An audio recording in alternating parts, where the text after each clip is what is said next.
Faire du Bénin la plateforme numérique de la sous-région, c'est l'ambition du président Patrice Talon qui a prévu dans le programme d'action du gouvernement le Bénin Digital Tour. Coordonné par l'Agence béninoise du Service universel de communication électronique de la Poste, sous l'égide du ministère du numérique et de la digitalisation, Bénin Digital Tour est une caravane de sensibilisation et de formation à l'usage des services numériques. La deuxième édition a été lancée ce 14 novembre 2020 au Collège Albarika de Parakou. Un motif de fierté pour la directrice de cet établissement d'enseignement secondaire. Notre gouvernement a compris que le numérique est devenu aujourd'hui incontournable dans la vie économique de toutes les nations.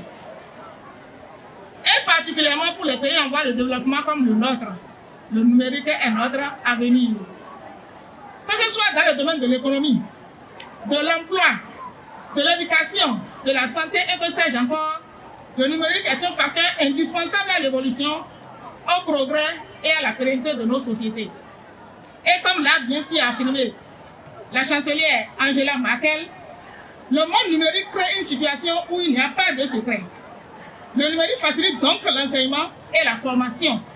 Mieux, il est considéré aujourd'hui comme un outil qui peut permettre aux pays pauvres d'intégrer le concert des pays émergents. Du 14 novembre au 31 décembre, Bénin Digital Tour sera animé dans une cinquantaine de communes avec des modules de formation riches et variés. Aujourd'hui, lorsque vous venez, même si vous ne savez pas lire et écrire en français ou bien même dans votre langue, on commence à vous dire voici comment on allume l'ordinateur, voici comment on l'éteint. Voici comment écrire votre nom, voici comment on saisit les tests, voici comment on utilise les tableurs, voici comment on va sur le net en toute sécurité. Donc, il y a tout ça qui est enseigné dans les modules du Bénin Digital Tour. Et le bonus, c'est quoi? Il y a des sites et des formations qui sont adaptées. Vous voyez, aujourd'hui, le gouvernement a 377 e-services qui sont en ligne. Comment est-ce que les citoyens peuvent accéder à ces services en ligne? On vous apprend ça lors du Bénin Digital. Comment vous pouvez demander votre casier judiciaire et l'obtenir en ligne? Également, il y a des ressources en ligne pour l'éducation. Et ça, c'est destiné aux élèves et aux enseignants. Comment est-ce qu'ils peuvent accéder à ces ressources numériques pédagogiques en ligne pour améliorer l'apprentissage et l'enseignement? Pour le maire de Parakou, le numérique est aujourd'hui une nécessité et s'impose à toutes les couches socio-professionnelles. Il a félicité le gouvernement pour avoir initié cette formation qui permettra aux élèves de vite se familiariser à la technologie moderne. Jusqu'à un passé récent, l'accès et l'utilisation des technologies de l'information et de la communication dans les différents domaines de la vie courante du Béninois n'était pas une habitude. Il est vrai que pour des besoins ponctuels, envoyer ou recevoir un courrier électronique, remplir les formalités à l'extérieur, le seul moyen qui s'imposait était l'Internet. Mais alors, combien était-il nos concitoyens à avoir accès et utiliser ces services numériques? Très peu, je dirais. Depuis quelques années, cependant, le ministère du numérique et de la digitalisation, traduisant sur le terrain la volonté du président de la République à travers le programme d'action du gouvernement, fait avancer les choses en matière d'accès aux services numériques.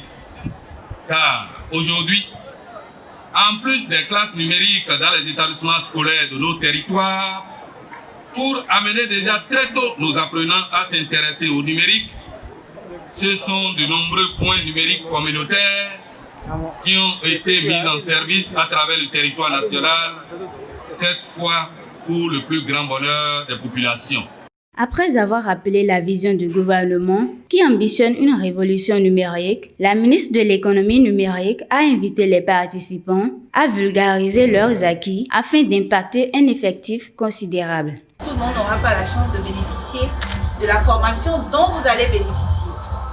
Cela veut dire que Lorsque vous aurez terminé, il faudra disséminer cette connaissance, ces compétences que vous aurez désormais vers les autres. Vous avez des frères et sœurs, vous avez des membres de vos familles, vous avez des camarades de classe. Donc, par à-coups, par bribes, essayez de partager ce que vous savez autant que vous pouvez. Ensuite, je voudrais également vous demander, parce qu'il y a un module sur les e-services, ce module-là est très important. Vous êtes jeune, vous avez la chance qu'on vous montre comment est-ce que cette plateforme du gouvernement se présente, ce qu'il y a comme e-service, etc. Là encore, je vous dis, ne gardez pas ça pour vous seul. Vous allez aider vos parents à faire leurs démarches en ligne.